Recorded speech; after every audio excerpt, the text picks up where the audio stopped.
What's up, Michigan State fans? This is Jacob Patsnik here, back for another episode of the Michigan State Spartans Insider Podcast. Now, our podcast going for Monday. Going to talk sort of some football with you guys. Maybe not necessarily anything super sports related, but some off the field stuff that is going on in recent news for Michigan State athletics because both Jay Batt and MSU president Kevin Guskowitz, can't remember how to pronounce the name. They both spoke recently at the Detroit Economic Club, and some interesting things came up pertaining to Michigan State sports, as you would imagine, with Jay Batt talking. And I just kind of wanted to talk about what he said just a little bit. And one of the big things going on is he kind of put a timeline on when you can expect some renovations going on for Spartan Stadium. As you can see behind me, it's like this east side right here, the upper deck.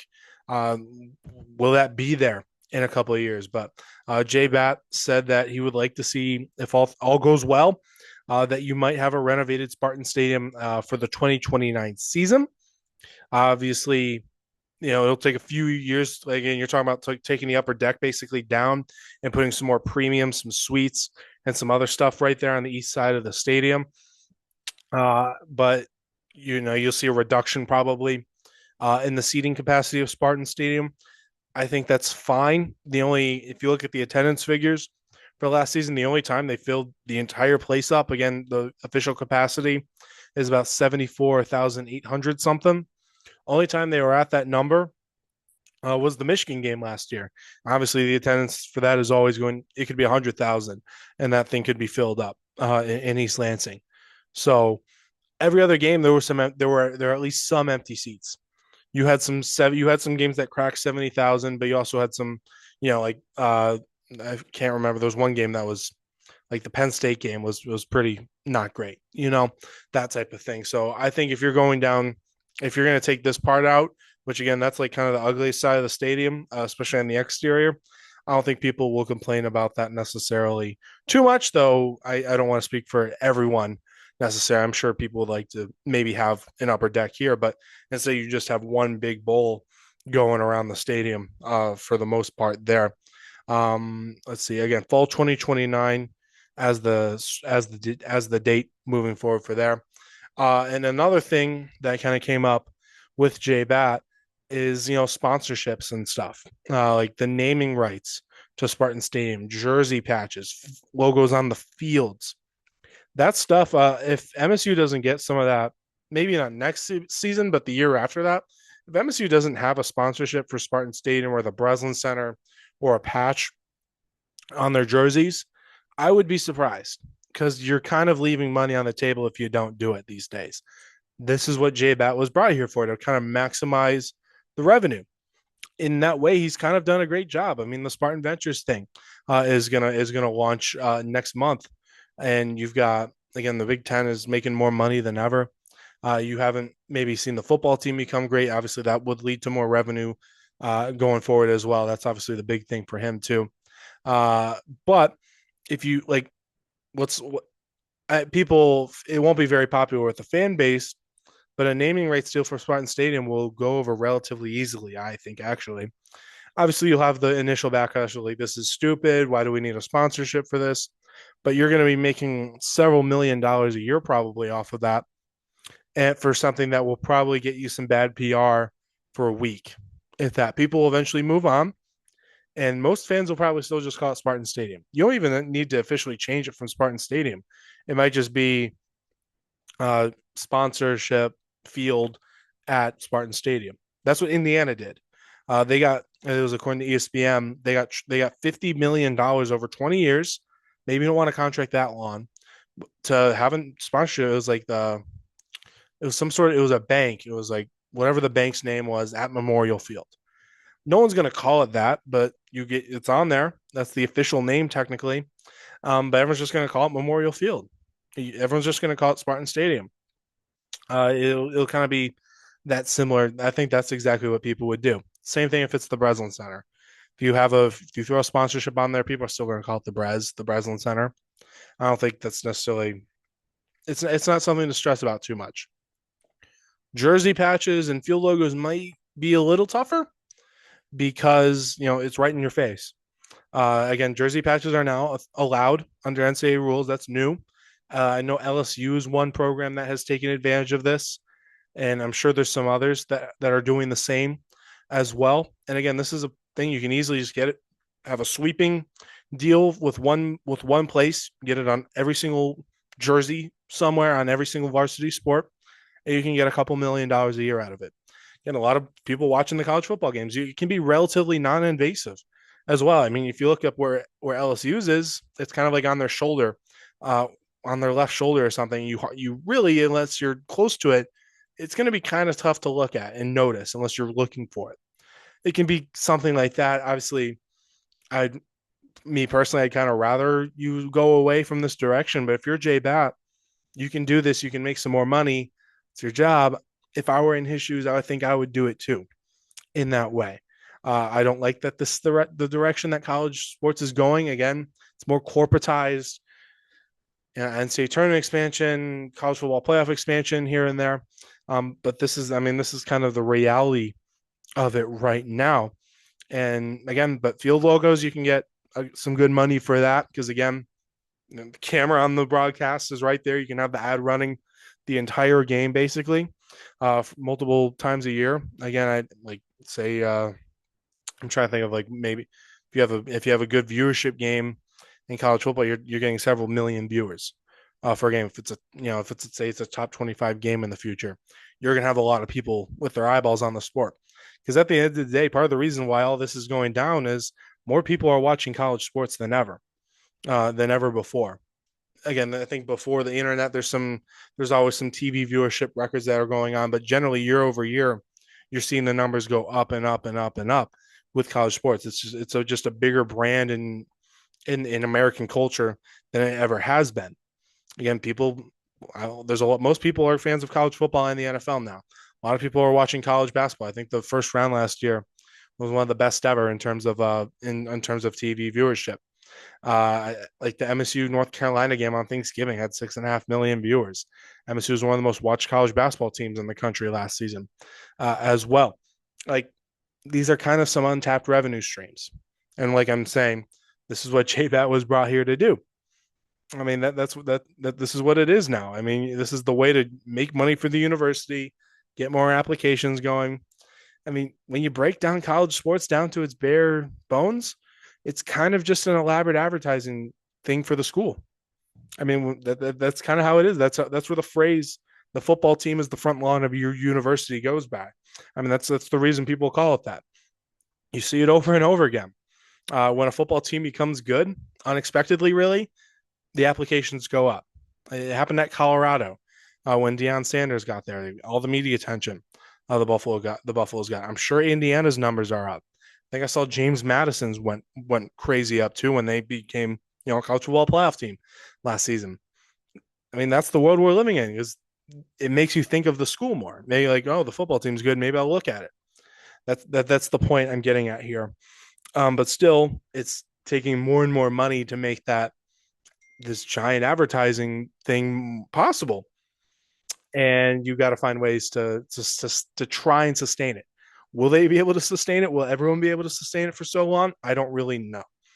I mean, that's up for Jay Batt to decide. But again, if you've looked at the renderings of Spartan Stadium, if it looks like what it is on the renderings, it'll be a pretty cool atmosphere. Again, if you haven't, I'll just kind of maybe try to visualize it here. It's just in the rendering. It's on like the For Sparta website. If you haven't seen it, you just have like a giant screen going all the way around the stadium, basically. But like here in the end zone, it loops up over like here like that. It's gargantuan. I have no idea if it's going to look like that in 2029 or 2030. If you're able to pull it off, it would make Spartan Stadium look a lot better. I would like to see them maybe try not to have so much again. That's my biggest gripe with Spartan Stadium is just kind of a concrete mess. I've seen the suggestion where you should have brick walls around. That would make it look a lot better. I do agree with that suggestion because again, it just looks like Soviet Russia. It's a ton of concrete. And it's not particularly interesting to look at. You can kind of just see the dirt on the sides of the seats right there. you can be doing better as far as Spartan Stadium is concerned. Again, I'm criticizing a century old stadium. Obviously, I'm not saying like Spartan Stadium stinks. A lot of people have a lot of memories in there. It's historic and all that. But in terms of college football venues, you can be doing better too. Again, like I went to Indiana's stadium, it was you know, Michigan Stadium, it's just kind of big. There's nothing besides just the grand size of it.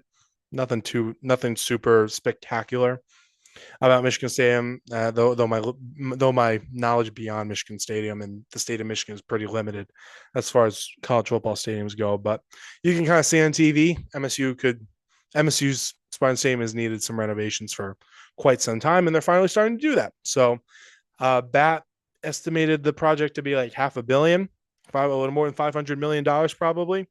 That seems about right because again, you're talking about taking down this entire thing right here and replacing it with again suites, donors, stuff for the rich people, stuff for donors and everyone to you can wine and dine them, get them to donate more money to the school and whatnot. And again, that says something along the lines of it's not necessarily about how many seats you're selling these days, but or getting so many or just trying to constantly expand your stadium. It's about making the seats that are in the stadium as good as possible, which is fair enough to me. I mean, you don't need a 100,000 seat stadium at Michigan State. And so why not just make the seats better? Will you see, again, the lower bowl? It'll be interesting to see what that looks like in a couple of years. Um, but at the end of the day, I do think you should be excited about Spartan Stadium renovations. I'm more curious to see like what you do with the Breslin Center. I know the renderings. I think you're taking sections. They might be taking sections out of the zone and putting in more premium seating. That would be disappointing. But again, you got to have premium seating these days because again, these stadiums weren't really built for having suites. This was built in the 1920s.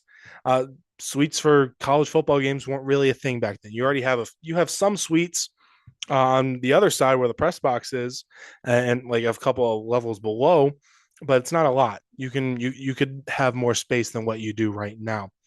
Let's see. Trying to find my train of thought here as well. But again, the four Sparta thing was very, very ambitious.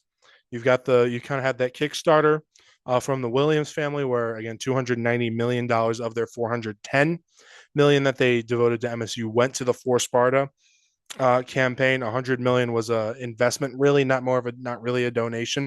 100 million was an investment in Spartan Ventures. Again, that launches in a couple of weeks, and the rest of the money was to some other miscellaneous programs like the marching band, like the Sparty, like to the business school. So that's where the money came from or is going to from that big giant donation. There's that misconception where everyone kind of thought, oh, you're getting $400 million, this or NIL is going to be unstoppable. They didn't donate it to NIL. They're not donating this time so you can get better players. It's for better facilities around the campus. And again, investment in the Spartan Ventures. There's plenty of work on what that really means moving forward. Again, calling it a donation is kind of not true because again, they're getting something in return for giving out that $100 million. That's by definition not a donation; it's an investment. So, with Michigan State, trying to. I mean, it's the off season, so I'm just kind of trying to come up with stuff to talk about here. It's, I mean, yeah. Uh, what else? What else? What else? Well, I had some other thoughts that I'm forgetting from the top of my head here. But I mean, for Jay Batt, first couple of months on the job, I mean, it's been what, 8 months now? I'm trying to remember the exact month he was hired. I mean, he's made a splash. There's no doubt about that. He came in. I mean, he fired Jonathan Smith. That was like kind of like his first big giant test as Michigan State's athletic director. I mean, that buyout is going to be around $30 million. It's one of the biggest ever in college football history. Again, Jonathan Smith still doesn't have a job as of May 10th. And, there's the offsetting clause in his contract. If Jonathan Smith were to get a job, it would save MSU money, but he hasn't done that yet. There's the clause where he has to kind of actually seek out employment. He can't just sit on the buyout money and have MSU hemorrhage money, but maybe he can get away with taking a year off Maybe he'll be an analyst somewhere this coming year, then pop up as an offensive coordinator somewhere else. But again, that was a big thing with John. But whatever he gets next, it's not going to be close to matching what he got salary wise for Michigan State. Made his first big hire in Pat Fitzgerald hours later. Probably had done it before the season had officially ended behind the scenes. Because again, you don't just hire someone like that hours after you fire someone. It takes a bit of time before that.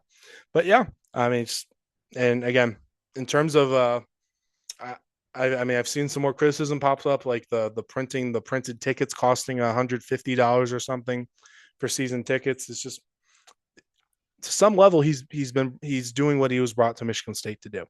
He's generating revenue. He's finding new ways to do it. It's going to be very interesting to see what sponsors he comes up with in the future. But yeah, that's kind of all my thoughts on the matter right there. Sorry, it's not my most coherent podcast here, but hey, it's worth talking about it. College sports is more business like than ever in terms of just money, revenue. How do you weigh things? Even with the rosters, you have NIL budgets to manage and everything. So, yeah, that is all for now, though. There's some written content coming your way at Michigan State Spartans on SI and SpartanNation.com.